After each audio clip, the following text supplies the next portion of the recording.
Yo, what is up, guys? It's time for our recap for the week ahead and pretty much just everything that I'm looking at. So, obviously, on Bitcoin, I've had those two POIs that I've been speaking about in my past few videos, and we just had the weekly close. It was about 114K, so we had a pretty nice weekly close actually, back within this sort of range here on Bitcoin.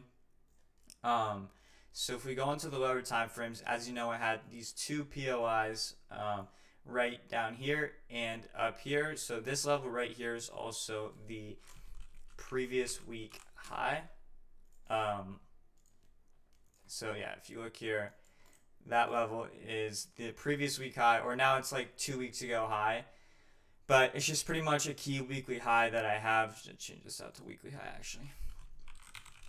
Weekly high that has not gotten tapped yet. On some exchanges, though, this high did get taken out, and I did get filled on some short positions on my Blowfin because this wick up here took out the weekly high.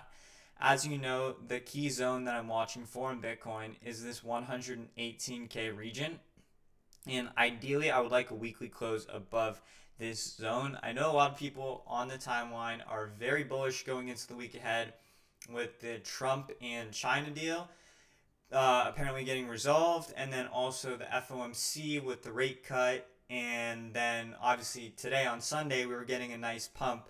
So everybody sees this pump and they're like, wow, we're going to have a great week, which could totally be the possibility. But personally, I am shorting until I get my invalidation at about 118K with a strong close. Maybe we even wick into this area, but I want a strong weekly close over 118K. And I'm simply just taking a portion of my portfolio, risking it on a trade, and have clear invalidation. And even if, say, I miss out on 3% Bitcoin gains on leverage, I still obviously have spot. And also, if we get this key close over 118K, then my targets for Bitcoin would extend to like 130K. So that's about 10%. So I don't think shorting here is terrible. And especially if you just know your invalidation and you know you're going to be able to cut your positions and manage them well. So that's it, yeah. And then Solana, again, talked about the 200 zone. Maybe we even come up to 203, but my same thesis is still intact. And yeah, I honestly hope I'm wrong, because then I'll just be out of positions on chain and all those plays will get very good. So it's pretty much a win-win situation, and I don't want to get too ahead of myself if I were to long.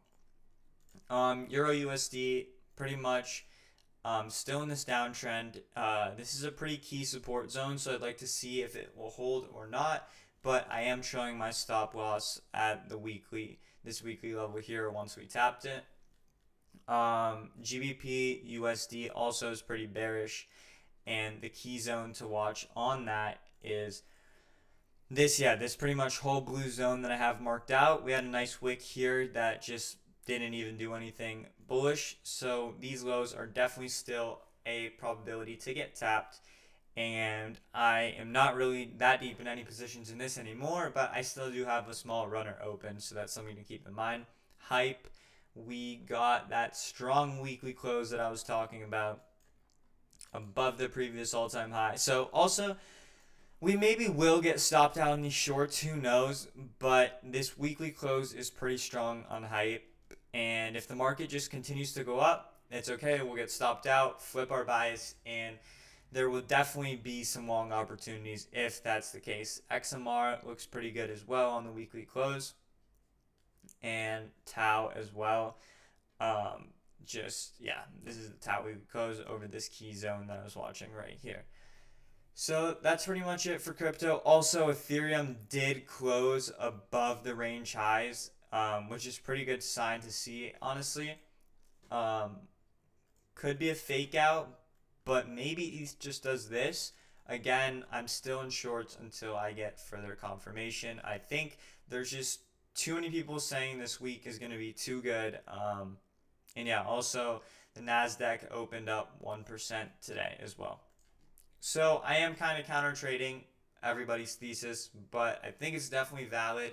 and we get stopped out, boom, easy, our invalidations there. Just make sure to cut your positions.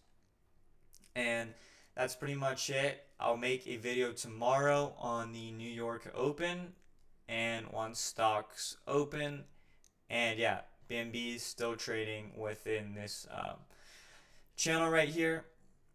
So we'll see where price goes. And yeah, that's pretty much it for today's video. Short and simple. I'll catch you on the next one tomorrow.